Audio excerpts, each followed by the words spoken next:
us on Geek Blur, the show you can't ignore. Ray and Kevin diving deep into all things galore. Comic book, movie, sci-fi, and action thrill. Reviewing new TV shows, we keep it real, real. Reminiscing the attitude era, wrestling at its peak. Nostalgia from the 80s and 90s, memories we seek. Pineapples for our rings, a unique touch. Geek culture in our blood, we love it so much. Geek Blur forever, we love it so much. Geek Blur, where we talk about it all, from superheroes to wrestlers. We stand tall, Ray and Kevin, the dynamic duo in sight. Geek Blur, shining bright, shining bright.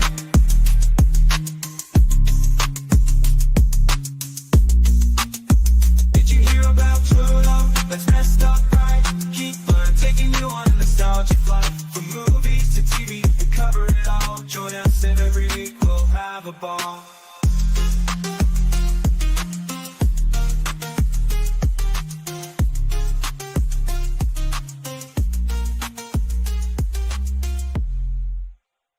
Shuffle.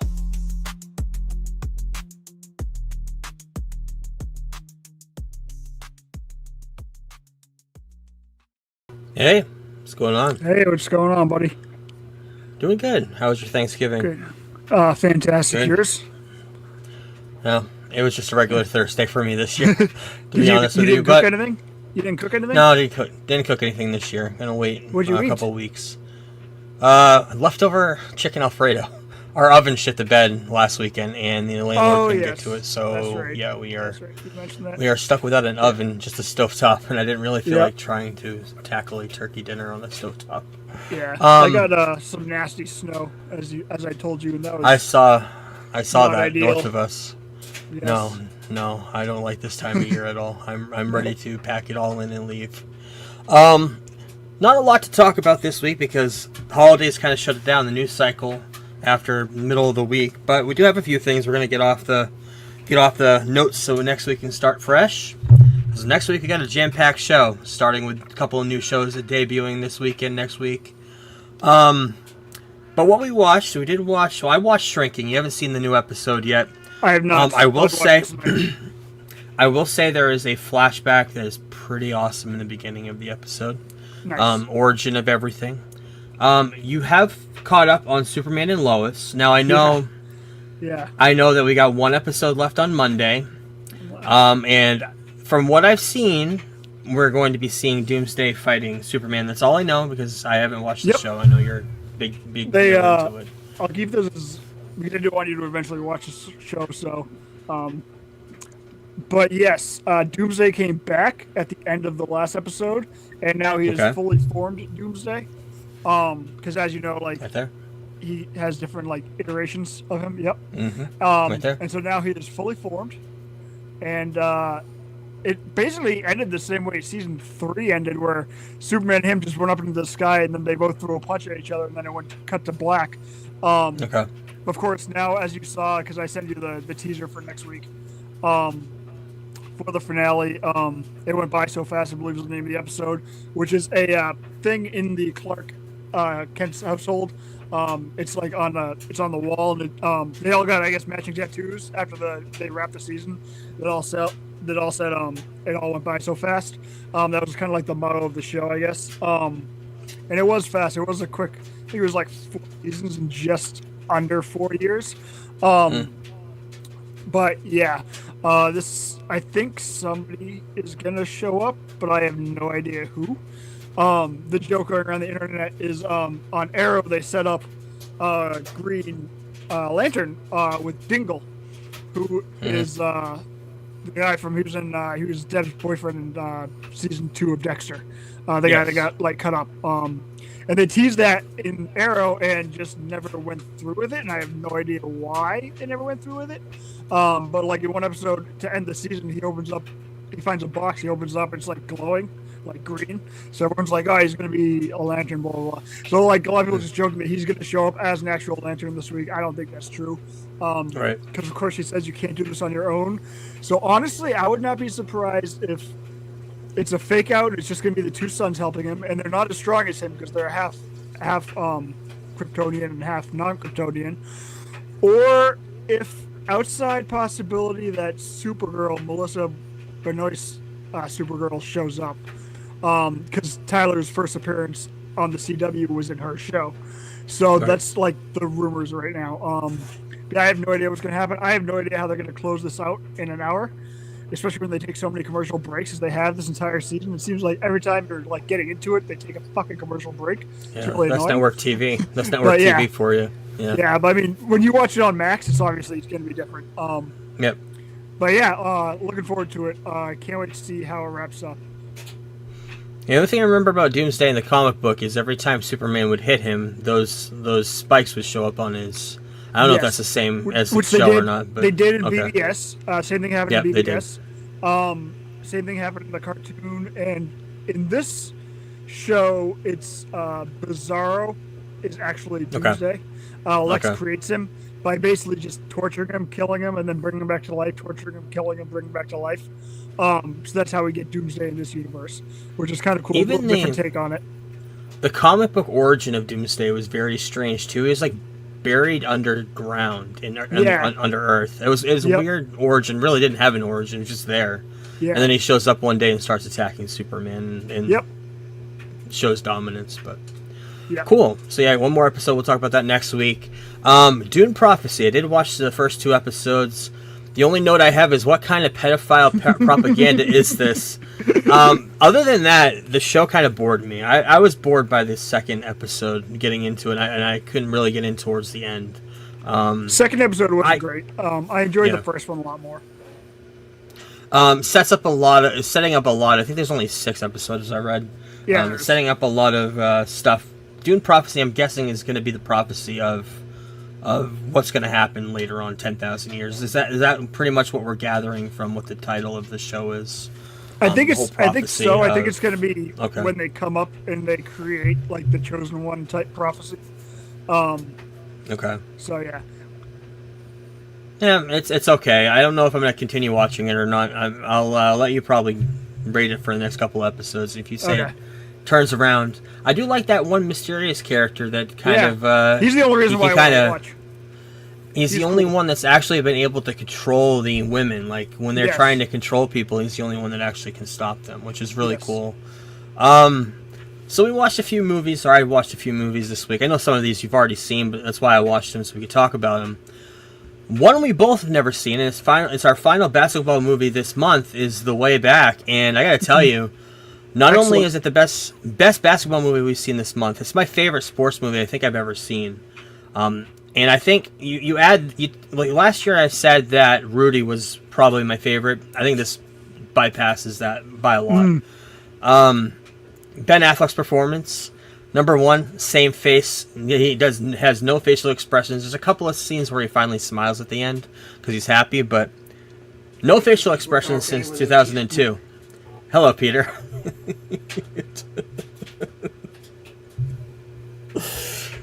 Debut of Peter. But yeah, The Way Back, great movie, starring Ben Affleck. Came out right during the pandemic in 2020, and there's a cameo from the dad from the Wonder Years, Shiva from The League, plays his ex-wife, and the dickhead Glenn from The Wedding Singer plays a rival basketball coach that plays against him a couple times.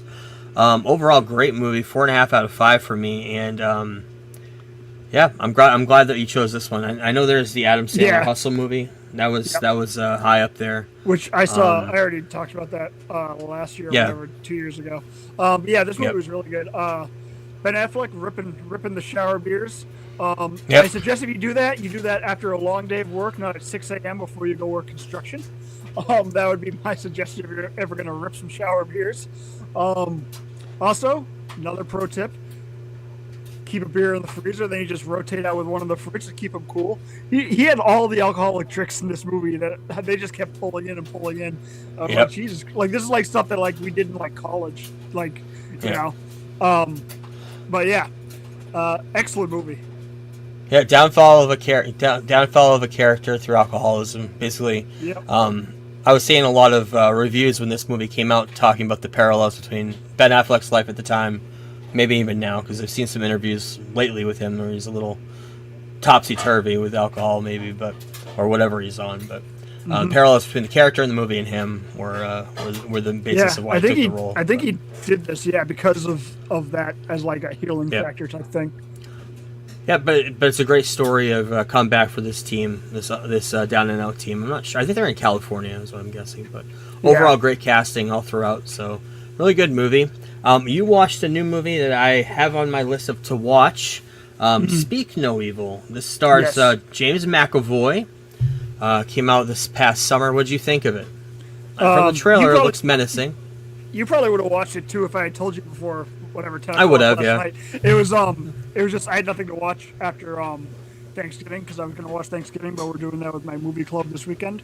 Nice. So I watched Guardians of the Galaxy holiday special, which is also a tradition now.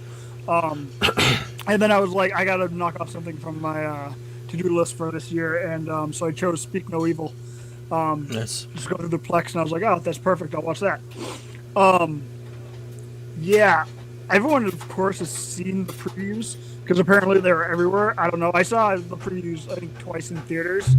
And I watch a lot of my stuff on my computer, so like I have an ad blocker, so I never saw YouTube. Apparently, it played like every time there's a commercial on a YouTube video people watched. Oh, really? Because that was a big joke going around, is that I really haven't seen this movie advertised, but it was really all over the place and all over TV too. But I really don't watch cable, so didn't really know what to expect. McAvoy is incredible in it. The movie itself, kind of slow at first, and then when you find out the twist, you're like, I don't know if this is a good twist or a bad twist. But the twist was pretty. I didn't see it coming personally. I wasn't really looking for a twist. I just thought he was just a weird dude. And I wouldn't expect it either. From the trailer. There is a little twist that I wasn't really expecting. And even if you know the twist, I want to know if and when you do watch this. Now that you know there's a twist, if you saw what happens coming, it's very interesting. But yeah, he James McAvoy is awesome. The dude that lost his legs in Batman vs Superman is really good as the other husband. That's right. The wives are both really good. Like acting wise, it's great. It's just I don't know if it's gonna hit. Like I feel like it's gonna be the movie that's either gonna be like a 2.5 or a 4, like for you, like depending on who you are. Like it can go either way. Like I texted my sister because I think she would really like this movie to watch it. Nice. Overall, I did enjoy it. I'd probably put it at like a 3.5. Like I did enjoy it. But like I said, when you watch it, you could either hate it or love it. So, but yeah, I enjoyed it. Nice. I watched a few movies this week too, with being Thanksgiving. I had off yesterday, so some of these I know you've seen. One of them I've never seen before. You've probably seen every single one of these. First one we're going to talk about is Three Musketeers. This came out in 1992, or at least 1992-93, I think. Charlie Sheen, Kiefer Sutherland, Chris O'Donnell, one of his first roles right before he got the big role in Batman as Robin. Oliver Platt, who was in a bunch of 90s stuff, Lake Placid, this. Tim Curry playing the menacing villain. And the bad guy from The Crow, Michael Wincott, who we've been talking a lot about. It's like the year of Michael Wincott. We've been talking a lot about him this year. Yep. He was in The Crow. He's in the next movie we're going to talk about too. But yeah, this movie was. I remember seeing it way back when we were kids. This is one of those Disney. Yeah, this is one of those Disney movies that was either on VHS, rented from the video store, somewhere I've seen it. But then I got into it. The soundtrack was really good, done by Michael Kamen, who has done a bunch of movies. He's done Highlander.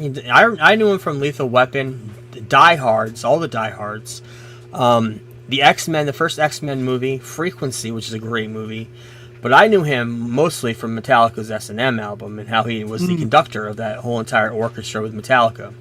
And the big song from that is All for One, One for Love, the Bryan Adams, Sting and Rod Stewart song. That was a big thing back then.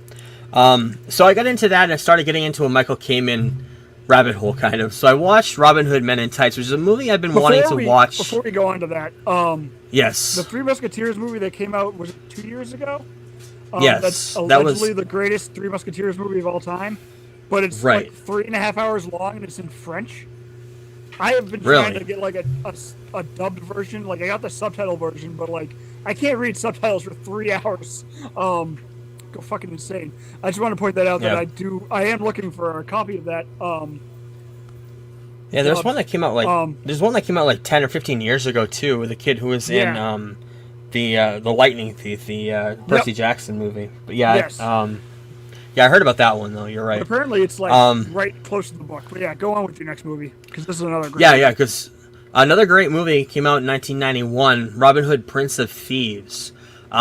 This stars Kevin Costner, Morgan Freeman as I don't remember this character from the Robin Hood tale, but he played kind of like a Muslim character.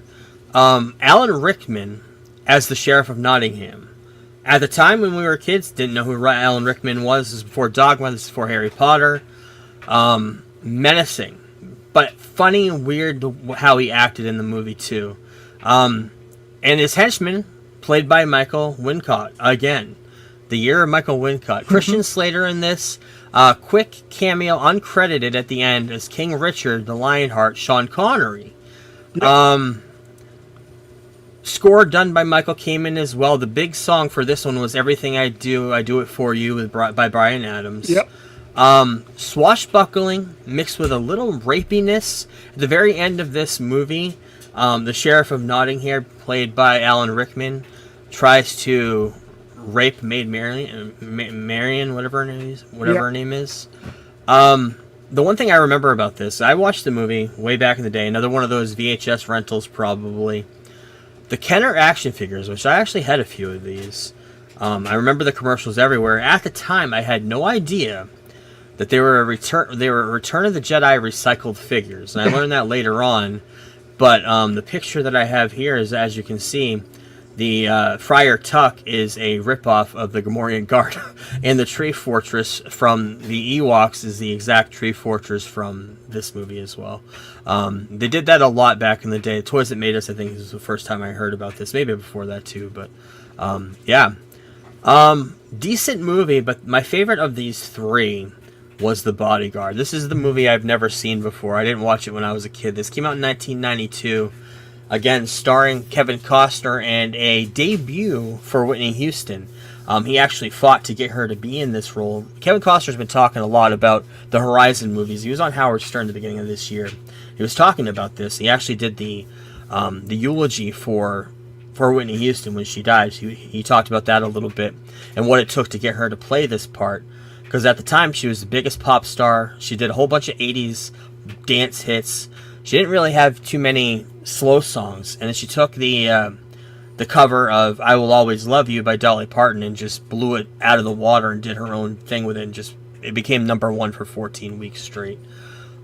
Thriller, romance. I did not expect it to be as much of a thriller and romance as it was. Stellar soundtrack throughout.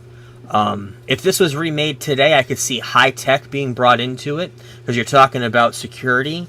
And a lot of the security nowadays, at least in the last 10 years, has all been done through the cloud and through high-tech cameras and this and that. It would be a totally different movie if it was done. But for an acting debut, Whitney Houston did a fantastic job. She blew it out the park, and I was very happy that I watched this movie this week. So that's it for the throwback movies. Today, the Beatles 64 documentary came out on Disney Plus. Disney Plus, the last 3 years they've been doing these Disney exclusive Beatles documentaries. We talked about Get Back when we first started the podcast.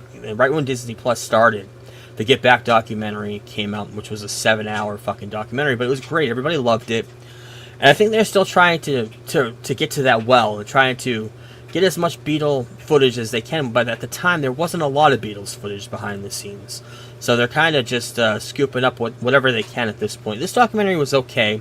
Did not hit the level of the Get Back documentary, but it was good. It showed the Beatles in 1964 coming to America. This was produced by Martin Scorsese, and there's a look at Beatlemania. Their first visit to the United States. They were there for 3 weeks in February of 1964, and during that time, they debuted on the Ed Sullivan Show, which is the popular, everybody knows that's where they debuted in America. Had 70 million viewers that night, and that's where they also had their stadium tour. They went to Washington D.C., Miami. I'm not sure if they did it this time, but I know Shea Stadium was the big one too. But the documentary showed archive footage from this trip. filmed with their personal film crew that they had at the time, remastered in 4K, so it looked great. Broadcast clips from past TV interviews with the band, fan footage, and interviews then and now of different fellow musicians, celebrities, like Little Richard was in this, Ronnie Spector and Smokey Robinson did new interviews for this. Brand new interviews mixed in with Paul and Ringo as well. Overall, decent documentary, but it just did not live up to what they've done prior with Get Back. There's not really much more that they can tackle because they didn't film too much. Once the Beatlemania and the fandom took over, they went silent for a while. They stopped touring because you would go to a Beatles show and you couldn't hear the band because the females were just screaming. The girls were screaming so loud it would outdo any sound that they were going to play on stage. So they stopped touring completely. And I think 1966 or 1965 was the last time they went on tour. But yeah, it's on Disney Plus if you want to watch it. It's decent. Produced by Martin Scorsese, so he did show up in there a couple times talking to Paul. They were opening up some museum in New York. They were talking about that. But, another movie. The final thing I'm going to talk about this week. I don't think you probably caught this, but No. Dear Looks Santa. fucking awful. Well, you're right. It is stupid. It's very stupid. It's a stupid-ass movie. But it's Fairly Brothers, so it has some heart, some funny parts in their kind of Fairly Brothers fashion. Jack Black, pretty much what you saw in the trailer is Jack Black is Satan. Kind of. And his interpretation of Satan kind of saves the movie. It's Jack Black. What you know what you're going to get from this movie with Jack Black, and you're pretty much dead straight on what you're going to get with him. He was probably the saving grace of it, to be honest with you. Has some cameos from Post Malone. You find out later in the movie, I'm going to spoil it because I don't give a fuck. Ben Stiller is the real devil, and Jack Black is just a demon, lower rung demon, sent that he just goes up there trying to impress the devil. And that's basically what the big twist of the movie, if you want to call it a twist. But 2.5 out of 5 for me. I will not watch this again. Jack Black is Jack Black. That's basically all I'm going to say about it. You know what his comedy is going to be like. You pretty much can guess what this movie is going to be like. The little kid wasn't bad. There's the little kid that writes to Santa, and he's dyslexic, so he writes Satan on the envelope. Not bad. His little friend is not bad either. The story's it's just not that good, to be honest. If you have kids, maybe if you want them to be worshiping the devil, sure, let them watch it for this Christmas. But yeah, it's not bad. It's free. If you have Paramount Plus, it's on there. So, with that being said, let's get into the news.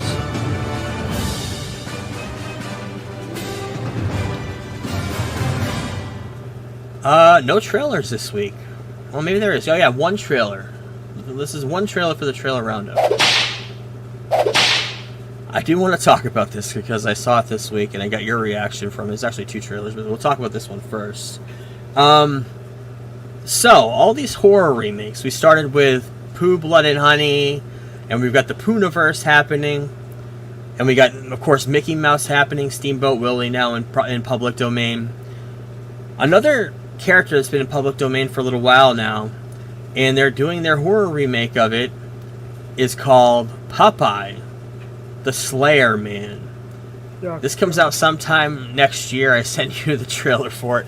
To be honest, I actually liked, for what it is, for what this is, out of all the weird spin-off cartoons from the 1930s that they could do, this actually looked pretty good.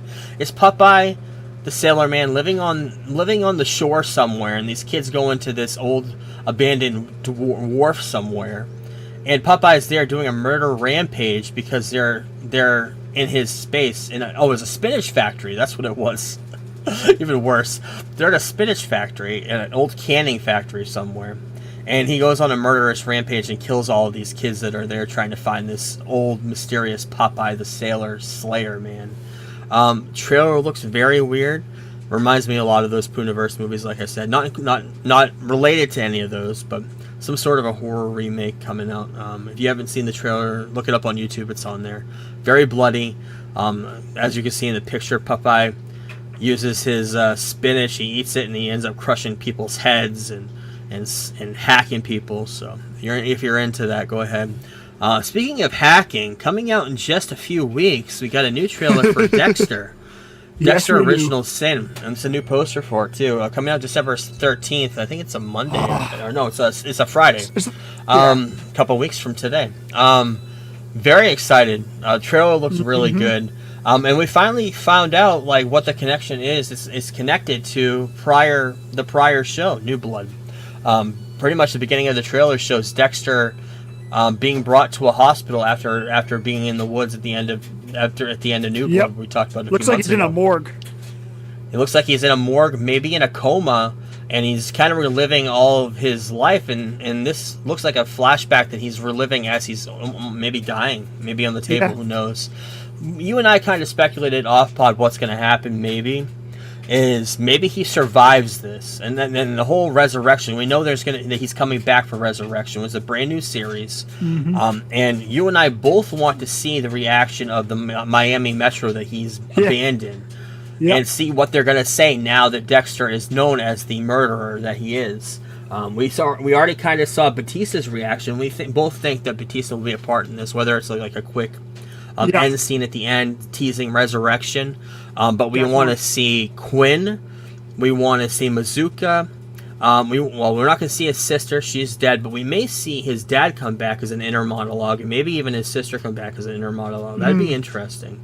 Could be a lot. Could be a lot built into this show. We'll have to wait and see. But very excited. Got a couple weeks till that airs. It's gonna be on Paramount Plus.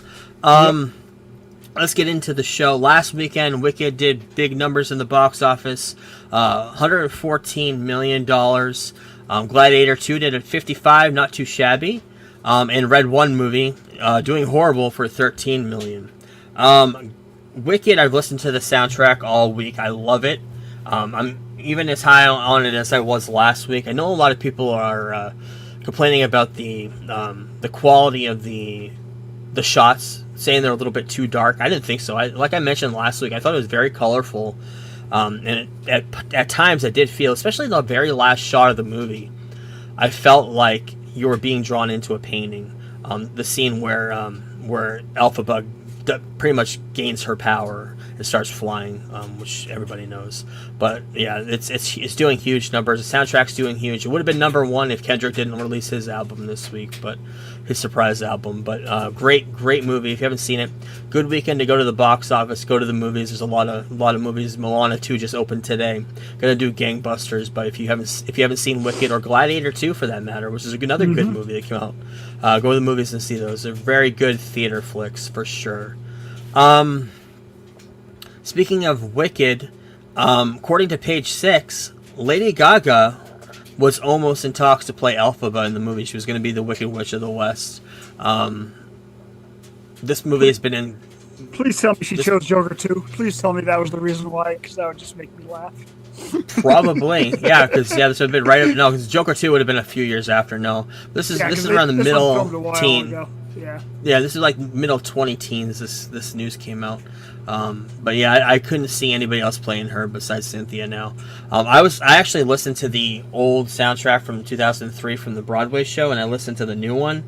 And Cynthia does so much better than Idina Menzel. I couldn't believe like how great she was. I mean, I knew from the movie, but she blew her out of the water. But if you haven't seen it, go ahead and watch it. Abbott Elementary, season 4. Don't talk a lot about it because you don't watch it, but season 4 premiered back a couple months ago. And the first night it was out, it did $2.1 million 2.1 million viewers that night. And I guess it was 35 days later, ended up accumulating 9 million total viewers in the first 35 days, which is pretty good for streaming, and pretty good for a show. It is a funny show. I watched the first season. It's pretty damn funny. It reminds me a lot of The Office. And of course, they're going to be doing a team up with It's Always Sunny crew too. They're going to do a team up episode. We're going back and forth between the episodes, so that'd be kind of cool. So if you haven't watched that, it's a quick 20-minute show. I believe it's on Hulu. Rest in peace to Chuck Woolery. From our childhood, big part of the game show era. He was on the Wheel of Fortune before Pat Sajak. But the big thing he was in was Love Connection and Scrabble. That was like the late 80s, early 90s. And he was now doing right-wing podcasting, so he took a whole turn to everything. And from everything I hear behind the scenes, he was the biggest dick in Hollywood, too. So, I remember him. Everybody used to watch the game shows back in the day, so I remember him. Love Connection, I think, was the one I used to watch all the time. So rest in peace to Chuck Woolery. After we talked about Wolves, or I talked about it a few months ago, the movie with George Clooney and Brad Pitt, and how there was going to be a sequel. Well, the movie has been canceled. Apple TV canceled that movie.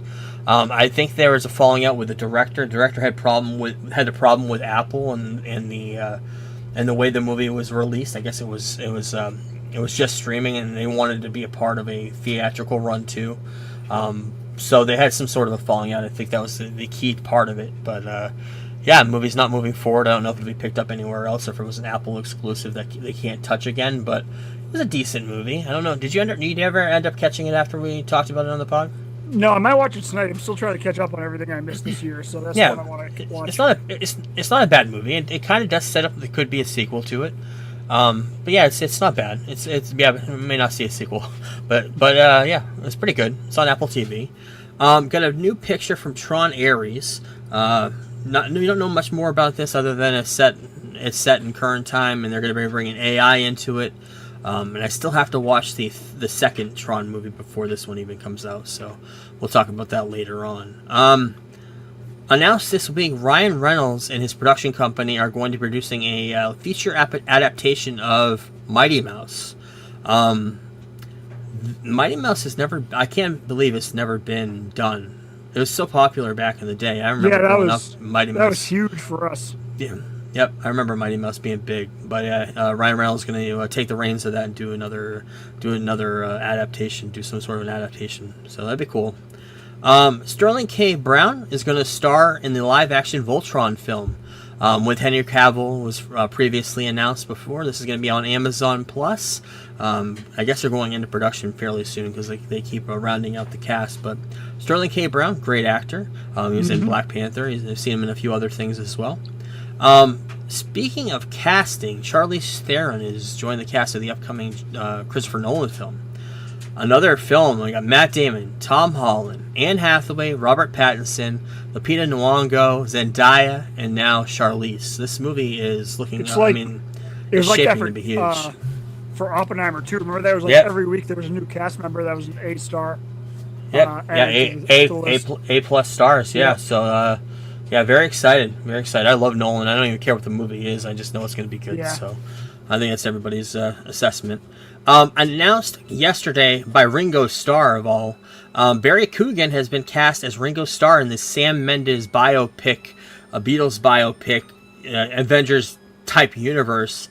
And the rumors of the rest of the cast have me very excited. This rumor came out last week, and I didn't talk about it. But Barry Coogan was part of this rumor, and he was announced this week, so I'm guessing these could be true. Especially after we saw Gladiator 2 last week, Paul Mescal could be playing Paul McCartney. Mm-hmm. I'm very excited. I'm very excited to see where his career goes after seeing Gladiator 2. I thought he did a fantastic job playing Lucius, I think his name was.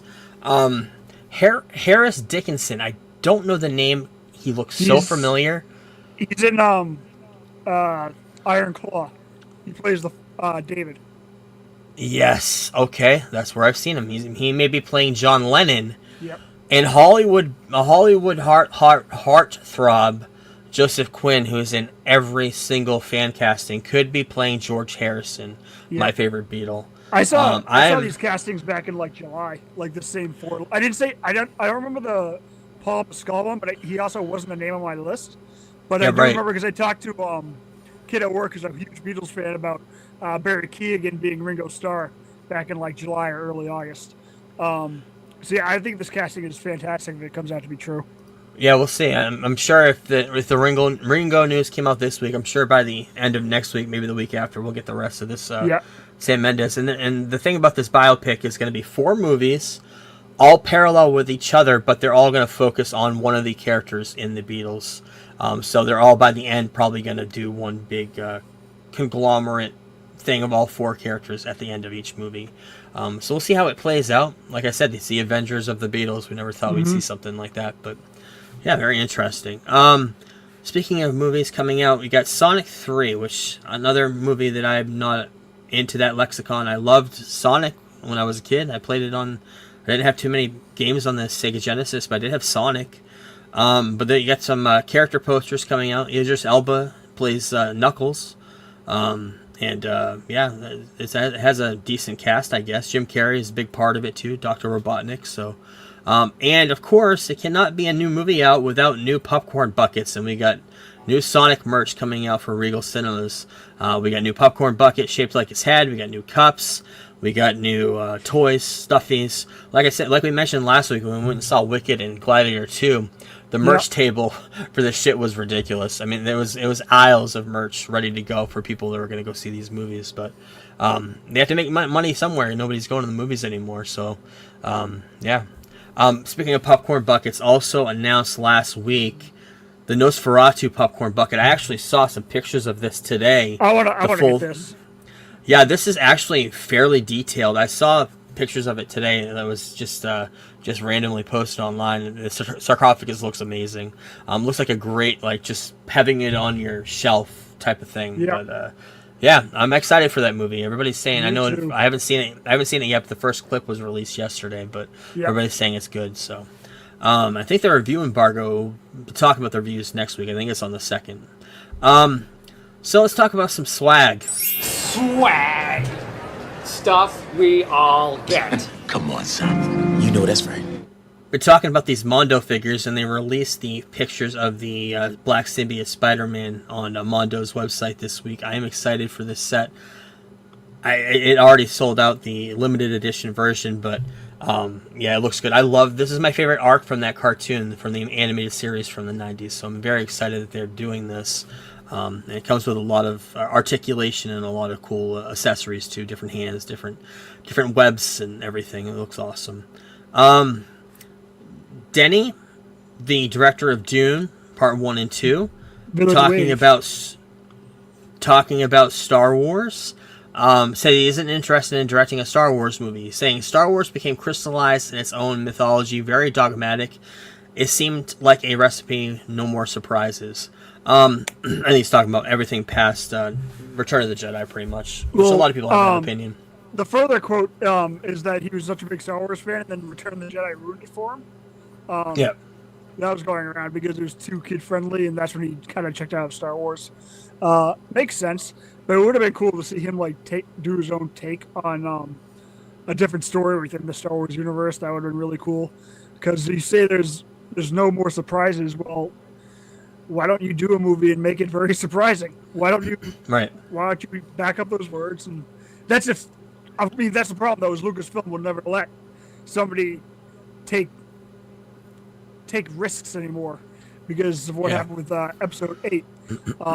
Right. And obviously with Rogue One also firing their director during that production of that. So he wouldn't even be allowed to take those risks if he was given the keys. So. Right.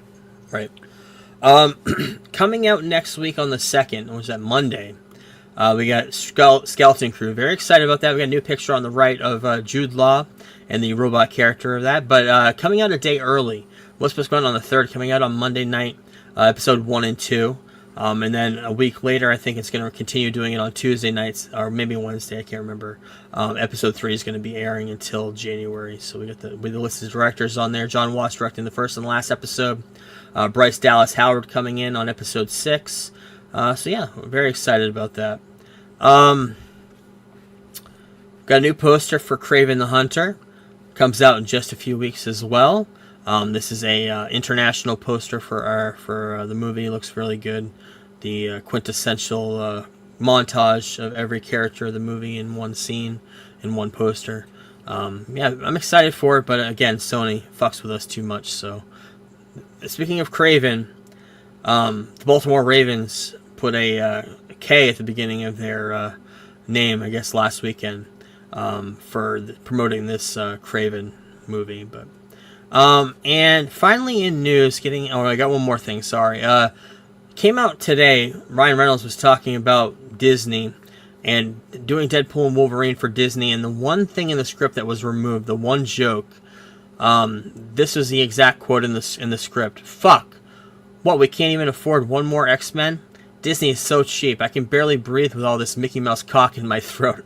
I guess Kevin Feige said no to that. Yeah, understandably. I wanted to mention this. We talked about it last week. Superman coming out on streaming on next week, December 7th. If you have not seen this documentary, go out of your way next week. It comes to be out on Max, HBO Max, and it's coming out on there to watch. It's a very good documentary. It comes out 8 p.m. on HBO and Max next week on December 7th. Finally, in news, we got our first kind of poster. Second poster if you consider what he released online of Superman, but this is an animated kind of comic book style poster of David Cornsweet. Coming out at what con is this coming out? CCXP, whatever the hell it's called. Yep.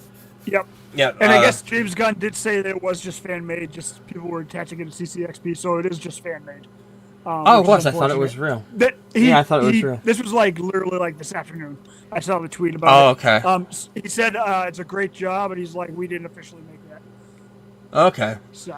Oh, it does look really cool. But awesome, we are just Everyone's a few just weeks waiting away for Superman news, and I mean. Yeah, we are a few weeks away. We know something's coming. We know we're on the precipice, but yeah. That's it for the show this week. Next week, beginning of the month, Show and Tell. We Live in Time in the movie Here with Robert Zemeckis, both streaming now. We may be tackling those in the next few weeks. Shrinking episode 9, we're going to catch up on that. You're going to catch up on Dune Prophecy. Skeleton Crew comes out on next Monday.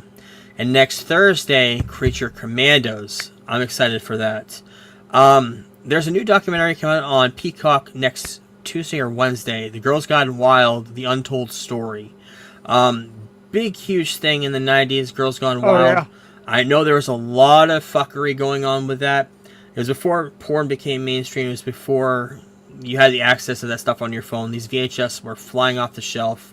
And I remember the guy who did Girls Gone Wild ended up going to jail for some shady shit, and you weren't surprised when he did. So interesting to watch that. Also coming out next Friday, the Y2K movie. Comes out next Friday. Next month, big, huge months of release. We got some Christmas films. The only two I have on the docket next month are The Holiday, which is a movie I've never seen before, and the one that you've been holding me off on is The Holdovers. Yes. It came out. You watched it last year. Which is going to be the last. That's going to be the last one we watch on the month because it takes place the week after Christmas. So that'd be the perfect one to end the month on, I think. Yeah, we'll do that. Secret Level comes out on Prime on the 10th. Keep seeing new trailers for this. It looks great. I'm going to try to watch that. On the 13th, big movie releases coming out on the 13th. Kraven the Hunter, Lord of the Rings, War for Rohirrim. On Disney Plus, you got Elton John, Never Too Late documentary. I believe it's following his whole entire life. And Dexter Original Sin also comes out that day on Paramount Plus. Wait. So excited for that. On the 20th, you got Mufasa, and you got Sonic 3.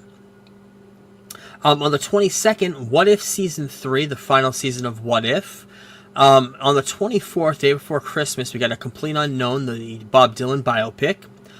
On the 25th, Nosferatu comes out. I'm going to do a bonus review of The Last Voyage of the Demeter, which I believe is based kind of off of that. It's Nosferatu. Like a prequel. Nosferatu is Bram Stoker's Dracula, basically retold. Yes. I reviewed The Last Voyage of the Demeter on this podcast 2 years ago when it came out. Yes. And that basically, there's one chapter in Bram Stoker's Dracula, and that's what the entire movie is based off, that one chapter of Dracula getting to Transylvania or whatever. Okay. I highly enjoyed that movie, and I hope you do too. Yep. And the other thing this month, the end of the month, comes out on the 26th, Squid Game Season 2. I'm going to be watching Season 1 to prep for that in the next few weeks. Oh, boy. And we're going to, at the end of the month, we'll take a couple weeks off to go through the holiday lull of no news, so we'll probably end that week.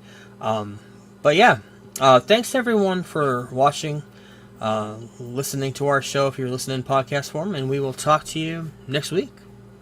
Peace. Deuces. We're the Geek Blurb crew, here to enlighten you. Talking all things geeky, from movies to wrestling to our podcast is the place where you wanna be for all the latest news and nostalgia from the 80s and 90s. We review comic book flicks and sci-fi hits, riding the wave of action movies with all the cool bits. From Iron Man to Star Wars, we cover it all. And when it comes to wrestling, we never drop the ball.